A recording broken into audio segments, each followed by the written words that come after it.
La douleur de la séparation. Bonjour à tous et bienvenue sur ma chaîne Esther Valentin, votre coach en bien-être et développement personnel. Et aujourd'hui, on va voir la douleur de la séparation. Pourquoi ça fait si mal? Pourquoi vous ressentez ça? Et comment on avise cette douleur? Comment on l'affronte? Comment on la surpasse? Et comment on y fait face, tout simplement? Je vais commencer par vous expliquer pourquoi. Parce qu'on se demande, mais est-ce que c'est normal? Est-ce que c'est normal d'avoir si mal? Est-ce que c'est normal de tant souffrir? En plus, quand vous en parlez aux autres, vous pouvez avoir la sensation qu'on minimise les faits. N'oubliez pas que même si vous parlez à des personnes qui ont déjà ressenti ça, ils oublient. Et d'autres ont peut-être la chance de ne pas ressentir ça. Dans tous les cas, peu importe, ne vous comparez pas et ne minimisez pas ce qui vous arrive. Ne permettez pas qu'on le minimise. Vous êtes la seule personne qui est en train de ressentir ce que vous ressentez. Et qu'est-ce que vous ressentez? Quand vous venez de subir une séparation, ce que vous ressentez, c'est avant tout la même douleur psychologique qu'un deuil. Oui, vous allez souvent l'entendre, vous allez pouvoir le voir dans des articles de psychologie, des conseils de coach. Et je vous le redis, la douleur d'une séparation est la même douleur psychologique que vous subiriez face à un deuil. Sauf que malheureusement, on rajoute en plus des émotions qu'on n'aurait pas dans un deuil, comme le sentiment de rejet. Et le sentiment de rejet, ça fait ressentir une douleur similaire à la douleur physique. Oui, je vous l'assure, c'est prouvé, ça a été vraiment prouvé scientifiquement. Le rejet, dans notre esprit, nous fait ressentir une douleur physique. Et ça, vous l'ajoutez déjà à un processus de deuil, à une douleur psychologique de deuil. Donc, il est tout à fait normal d'avoir cette douleur, cette souffrance lors d'une séparation, après une séparation, après une rupture. Je vous comprends. Tout ça fait extrêmement mal. Tout ça aussi, si vous ressentez cette douleur, ça vous prouve juste que vous êtes parfaitement humaine. Et dans le processus pour affronter cette douleur et la surmonter, la surpasser, il va falloir déjà prendre conscience que toutes ces émotions que vous allez subir dans ce deuil, dans ce sentiment de rejet, la tristesse, la peine, la douleur, la colère, tout ça, c'est un processus de guérison que votre esprit, votre cœur met en place. Donc, acceptez ces émotions. Elles font partie de ce processus de guérison normal. Vous êtes tout à fait normal. Ça peut faire du bien de l'entendre dans un moment comme ça, vous vous sentez tellement isolé. Cette souffrance, vous avez l'impression qu'elle vous isole du monde, vous vous sentez incomprise. Personne n'est en train de ressentir ce que vous ressentez. C'est vous, c'est votre unique vous et votre unique vie. Donc c'est normal que ça vous semble si important. Donc sachez qu'il faut accepter ces émotions et que vous êtes tout à fait normal et dans un processus de guérison. Si vous ne ressentirez rien, ce serait inquiétant. Donc ce n'est pas inquiétant. C'est malheureux qu'il faille passer par ça, mais je vous assure que ça sera pour un beau résultat, une belle guérison. Attention toutefois, quand je vous dis d'accepter vos émotions, ce n'est pas les entretenir. Je ne me répéterai jamais assez là-dessus. On doit les accepter. On doit entendre pourquoi on ressent ces émotions. Pourquoi vous êtes si triste? Pourquoi, par exemple, vous pleurez tous les jours, tout le temps? Quelle peur ça cache? Est-ce que vous avez peur de ne pas pouvoir affronter la vie seule? Est-ce que vous avez peur que tout le monde puisse vous abandonner? Est-ce que vous avez peur qu'on ne puisse pas vous aimer? Il faut creuser ces émotions, voir quelles peurs elles peuvent cacher. Et ensuite, quand vous avez le doigt sur la peur que ça cache, vous pouvez raisonner. Et vous raisonner, c'est donner une explication à ces peurs, à ces angoisses. Et ne pas complètement subir l'émotion. L'accepter, c'est ça. C'est mettre en lumière votre émotion. Pas la mettre dans un tiroir en disant je verrai plus tard. Ou pas la subir, genre vraiment, c'est là, je suis obligée de la subir, je ne peux plus affronter la vie, je ne peux plus rien faire, j'ai l'émotion qui a gagné. Acceptez-la, c'est aussi la regarder de face et comprendre pourquoi elle est là, comprendre ce que ça cache et ensuite pouvoir y réfléchir et vous raisonner. Sachez qu'il ne faut absolument pas non plus s'auto-flageller. Ne vous auto-flagellez pas. Soyez indulgente, comme tout simplement vous le seriez pour votre meilleure amie. Visualisez une femme que vous aimez profondément. du fond du cœur. Ça pourrait être votre maman, ça pourrait être votre sœur, votre meilleure amie ou même votre fille. Et voyez ce que vous feriez pour elle si elle vivait cette peine, si elle vivait cette douleur. Et soyez indulgente envers vous comme si c'était cette proche qui vous tient tant à cœur. On a tendance sur soi-même à avoir un regard tellement plus dur, plus négatif, à s'auto-flageller en disant mais c'est ta faute, tu n'es pas aimable, tu n'es pas ci, tu n'es pas ça. Qu'est-ce que vous diriez si toute cette situation, si les mêmes phrases que vous avez dans votre tête, c'était votre meilleure amie qui vous le dirait? Elle vous dirait par exemple, de toute façon, personne ne tombera amoureux de moi. Je ne suis pas aimable. Je ne suis pas intéressante. Oh, mais là, vous la reprendriez tout de suite. Mais vous seriez tellement pas d'accord, mais ça vous outrerait, même vous seriez outré, choqué. Bah non, moi je t'aime. Moi je t'adore, t'as tellement de belles choses qui ressortent de toi, t'as tellement de valeur. Mais c'est un imbécile s'il n'a pas pu voir ça, mais heureusement qu'il est parti. Comme ça laisse place au bon.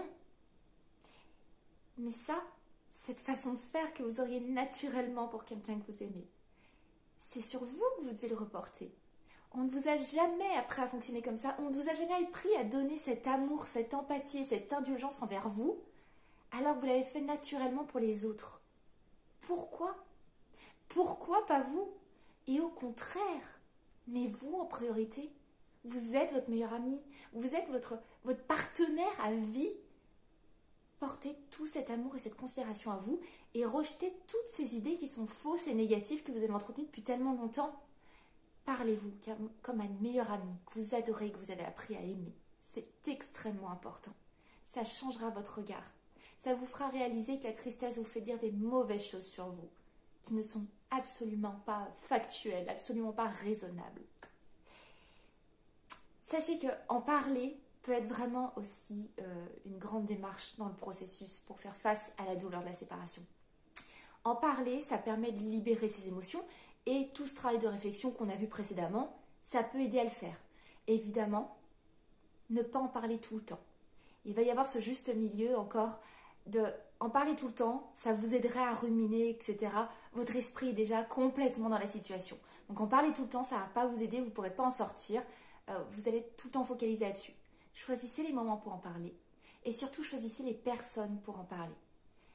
Ces proches bienveillants, de bons conseils avec qui vous vous sentez rassuré et qui vous portent cette indulgence et cette bienveillance comme vous devez vous porter à vous. Choisissez ces personnes-là, choisissez les moments où vous leur en parlez. En parler, ça libère, en parler, ça permet d'exprimer, en parler, ça permet de mettre les choses au clair et d'évacuer tout ça. Mais n'en parlez pas tout le temps.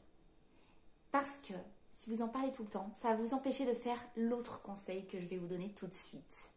Ça va être de se redonner des émotions positives.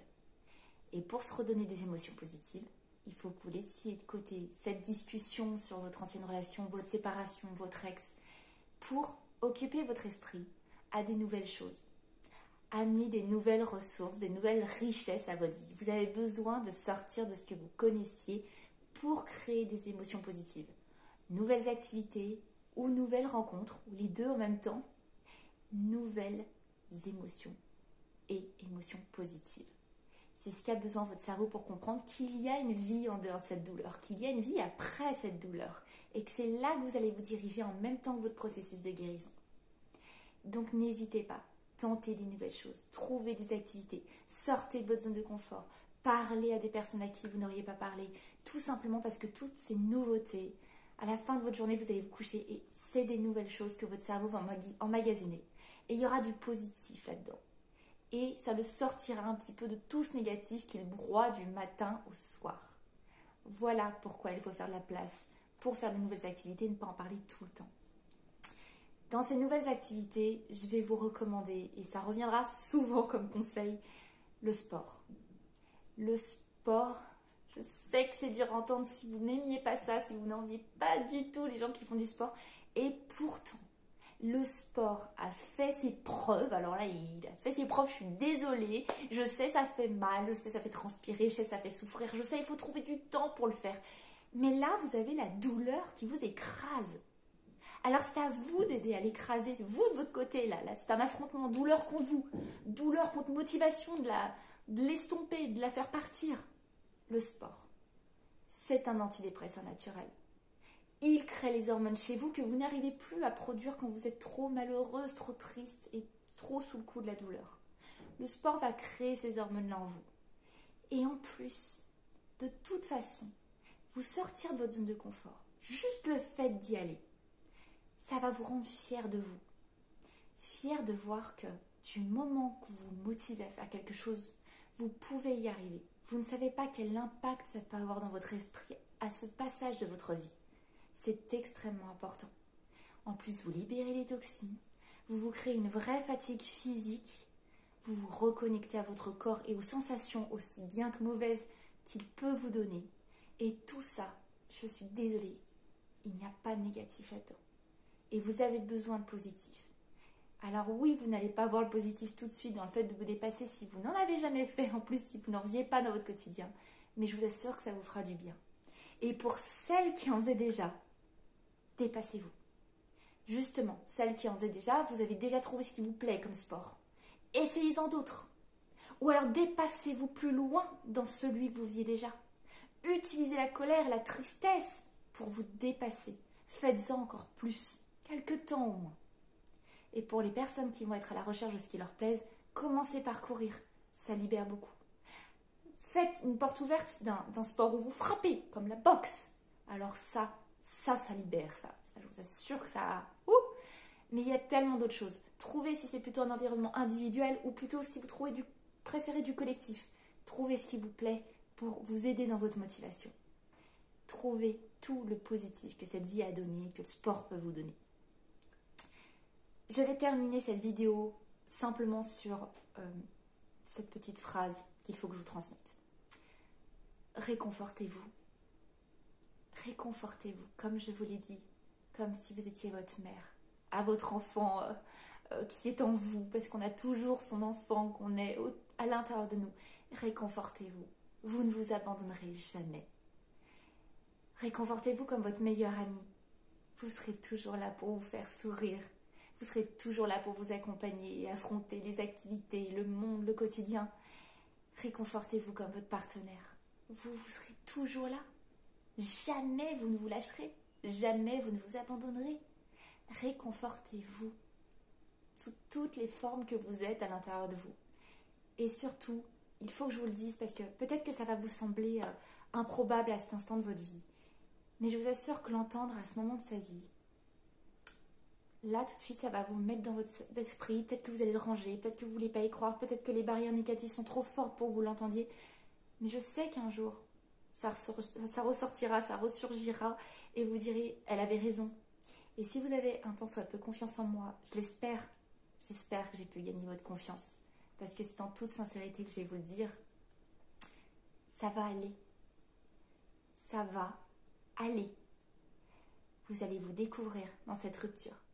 Ça va aller, je vous assure. Et même si ça semble insurmontable aujourd'hui, ça n'ira jamais de manière pire qu'aujourd'hui. Ça n'ira pas en descendant.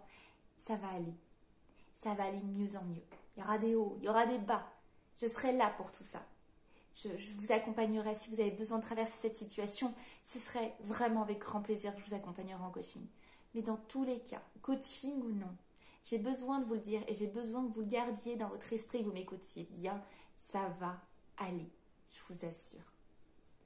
Si vous avez apprécié cette vidéo, n'hésitez pas à la liker, à la commenter et abonnez-vous pour d'autres conseils sur ce sujet.